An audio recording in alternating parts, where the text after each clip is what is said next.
Ce que les plateformes permettent, ce que ces outils permettent, ce que cette collaboration très ouverte permet grâce aux plateformes, et la plateforme de 3D Experience de Dassault Systèmes est exactement dans cette mouvance, eh bien, c'est de rapprocher les savoirs pour répondre à cette exigence de redéfinir nos modalités de comment habiter le monde demain. Le French Design est un laboratoire de tendance et un incubateur de l'habitat de demain.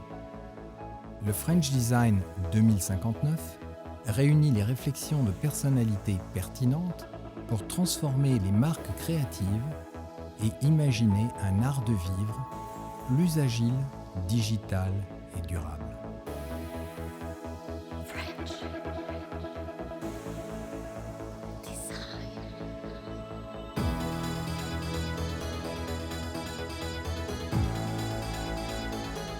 Donc, je m'appelle Anne Asensio, je suis en charge du Design Studio chez Dassault Systèmes, qui est un espace de recherche, laboratoire des pratiques du design, mais nous sommes aussi une petite équipe qui accompagne les clients de Dassault Systèmes à l'élaboration d'une approche du design qui soit à la fois sensible et augmentée des technologies, de toutes ces technologies qui émergent de partout et pour lesquelles nous souhaitons les mettre à disposition des designers. Le Design Studio est né de cette promesse, la rencontre entre le design et la science, puisque Dassault Systèmes est une entreprise scientifique qui développe des logiciels pour beaucoup d'industries, l'industrie automobile, l'industrie aéronautique, pharmaceutique, le bâtiment et bien sûr tout ce qui concerne les objets du quotidien qui nous entourent.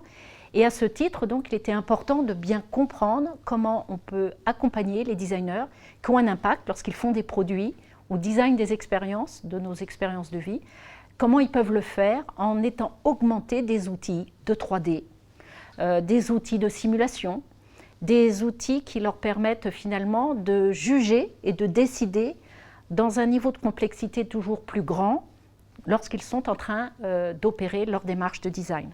Donc le studio est né de cette promesse. Nous aimons accueillir donc régulièrement des clients pour lesquels nous leur donnons un accompagnement sur la façon justement de mobiliser ces outils très divers, les univers virtuels, la réalité augmentée, tout ce qui pourrait éventuellement les aider à accomplir cette transformation digitale dont tout le monde parle. Donc nous aimons accueillir de manière régulière des designers qui ont des recherches ou des questions et nous les accompagnons régulièrement donc, dans ces démarches de design. Alors, le design génératif et le design régénératif, même s'ils contiennent pratiquement un mot équivalent, ne sont pas tout à fait la même chose, bien qu'ils s'accomplissent l'un avec l'autre de manière parfaitement harmonieuse. Le design génératif, c'est tout simplement la possibilité d'ouvrir le design plutôt que de le fermer comme on le fait aujourd'hui, c'est-à-dire avec un modèle dessiné, fini, décrit, avec une notation qui ensuite sera peut-être éditée de très nombreuses manières et dans un très grand nombre. Le design génératif, c'est comment à partir de ce modèle qui permet de s'instancier dans l'industrie, c'est-à-dire on va faire beaucoup du même objet, on va pouvoir, au moment même de sa conception, parce qu'elle est faite en virtuel, c'est-à-dire qu'elle est faite dans un environnement dans lequel l'objet n'est pas encore réalisé physiquement, on va pouvoir définir toutes les variations de cet objet en amont. Alors ce que le design génératif permet, beaucoup de choses. Il permet par exemple de ne plus penser l'objet comme une unité, mais dans toutes ses variantes. On peut donc du coup imaginer que l'objet soit décliné sous la forme de modules et s'assembler et se multiplier. Et donc, beaucoup de gens pensent que le design génératif s'inspire beaucoup plus de la nature parce qu'il prend cette conscience de la notion je dirais, d'un code, comme un code d'ADN qui serait réglé, donc réglé au sens de règles, et qui permettrait donc de se manifester physiquement, mais à partir de l'exploitation de ces règles. Le régénératif, c'est assez intéressant parce que si vous considérez que le design, c'est plus le code ADN et non pas l'objet fini, c'est-à-dire le résultat de ce que pourrait être finalement le design, vous pouvez du coup faire retour sur image, vous pouvez comprendre ce qui a précédé justement les différents choix d'un design et donc penser à sa régénération au tout amont de la conception. Donc régénératif et génératif tiennent avec un mot important qui est celui de virtuel. Virtuel qui dit possible au sens philosophique, mais virtuel, chez Dassault Systèmes, ça implique un environnement de 3D qui permet, avec des règles mathématiques, d'envisager tous les possibles de l'objet avant même que celui-ci soit fabriqué.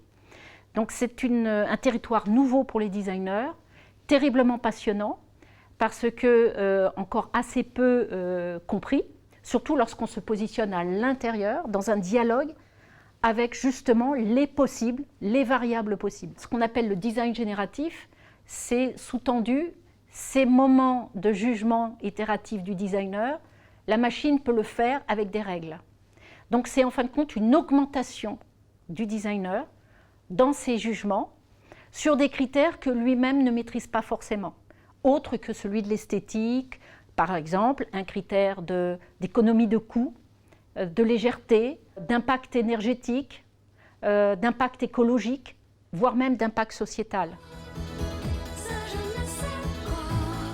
La fabrication durable dépend de la prise en compte des conditions de cette fabrication au tout amont dans la fabrication du design. Donc c'est une transformation assez importante du modèle tel qu'on le connaît, où le designer est vu comme l'artiste qui va proposer un modèle, dans lequel il va malheureusement pas avoir directement accès ou tout de suite accès à ces informations essentielles qui sont ceux de la fabrication, mais au sens durable.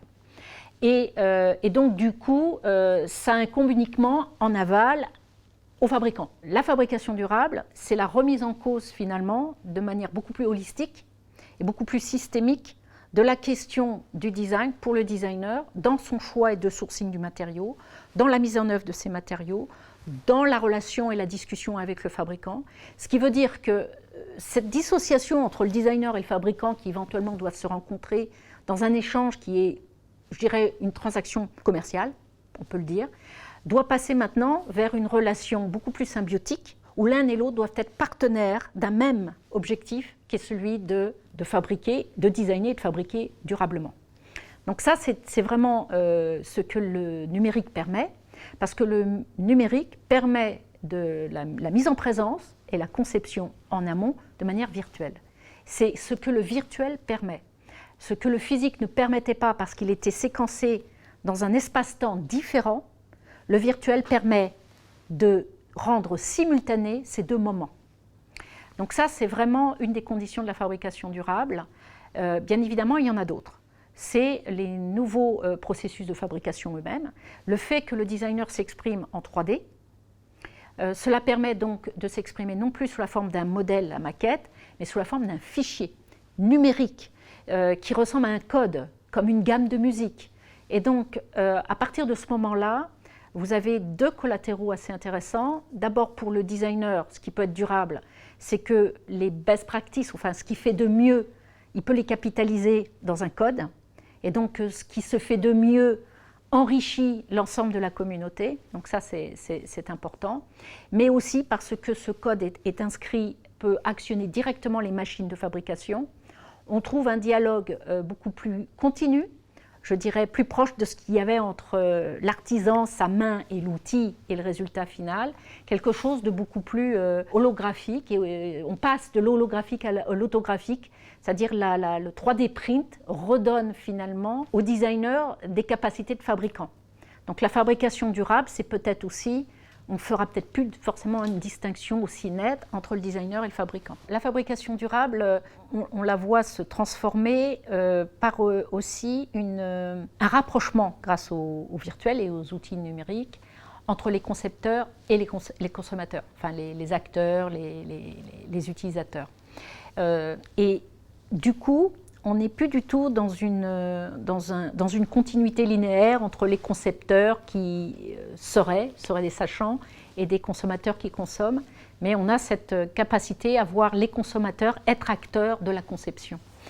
Ça, c'est assez nouveau, et donc une fabrication durable partirait du fait qu'on ne serait pas en train d'imaginer ce que les consommateurs veulent, puisqu'ils seraient en capacité d'exprimer leurs intentions, leurs attentes d'un premier abord. Ça, associé avec une fabrication qui finalement peut pratiquement se faire à l'instant T où on l'a fait, va complètement changer notre rapport à la matière. Ça associé au fait qu'on devient de plus en plus sensible à la matière qu'on utilise, à la fois quand on est designer, mais aussi quand on est fabricant, en sachant que ces matériaux ne sont plus à usage infini.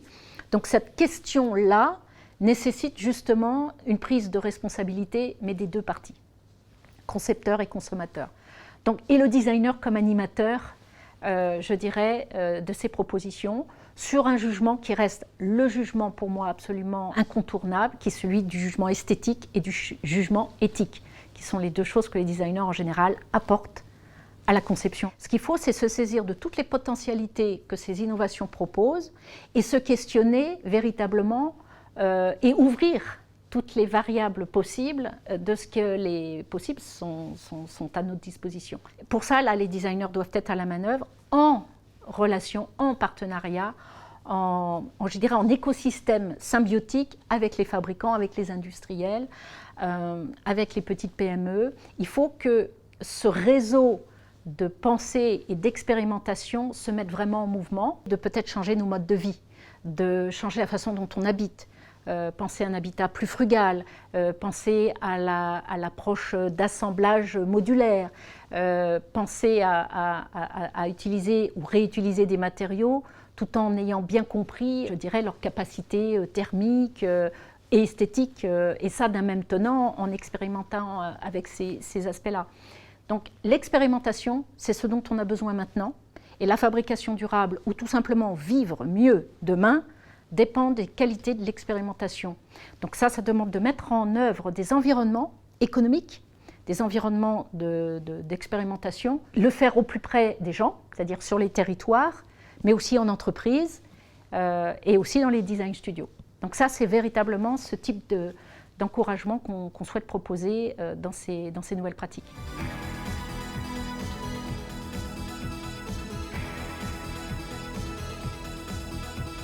Patrick est venu avec beaucoup d'exigences, mais d'exigences au sens positif, au sens cahier des charges de designer, et autour d'une problématique qui était celle de la tenségrité, faire un objet qui soit le plus léger, le plus... en américain, on dit nimble, c'est même pas frugal, c'est léger et il n'y a plus rien à enlever, pliable, et qui permet quand même de tenir le poids confortable. L'autre aspect était celui aussi donc de la fabrication durable, la question aussi de ce que la fabrication numérique permettait dans, je dirais, l'interlock entre le designer et le fabricant. La question du business model du design, c'est-à-dire est-ce qu'un jour, grâce à la 3D, un designer est non seulement en capacité d'expérimenter ses designs, ça c'est je dirais le studio du designer classique, mais est-ce qu'il ne pourrait pas être aussi le producteur de ces designs? Donc ça c'était une question qui restait ouverte, et pour ça voulait dire qu'il y avait une valeur ajoutée importante à apporter, c'est-à-dire il fallait que ça ne soit pas juste en concurrence directe avec des fabricants de chaises, mais c'était en renouvelant la proposition. On s'est assez vite entendu sur une approche expérimentale.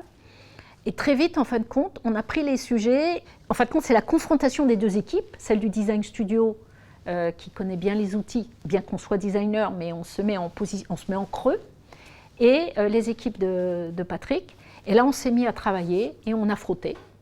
Et la chaise, ça c'est la première, hein, c'est le premier prototype, mais on continue, on n'hésite pas, et on questionne tout. Le pliage, la souplesse des matériaux printés. Un matériau printé, déjà vous voyez, c'est pas le plastique qui permet de printer, c'est de se dire comment demain je conçois des matériaux qui seraient issus d'une réflexion qui part justement du 3D print. Donc c'est véritablement une cross-fertilisation de pratiques anciennes, de pratiques nouvelles et de pratiques qui émergent. Et donc ça, c'est le résultat. C'est que c'est un projet qui a été maîtrisé, c'est-à-dire l'intelligence artificielle, le design génératif, on n'a pas juste programmé, on a laissé faire, on a dit « oh !» Non, on a voulu vraiment descendre à un niveau de granularité qui nous a permis d'expérimenter ce que le design génératif nous permettait, et on revenait, on questionnait véritablement par les choix, par les directions. Donc c'est vraiment une aventure humaine d'abord, collective, du questionnement de comment véritablement un designer peut s'augmenter avec ces nouvelles solutions. Mais ce qui est assez sympathique avec cette chaise, c'est qu'on a surpris par son élégance et sa finesse. Et on retrouve aussi, je trouve, de la personnalité de Patrick.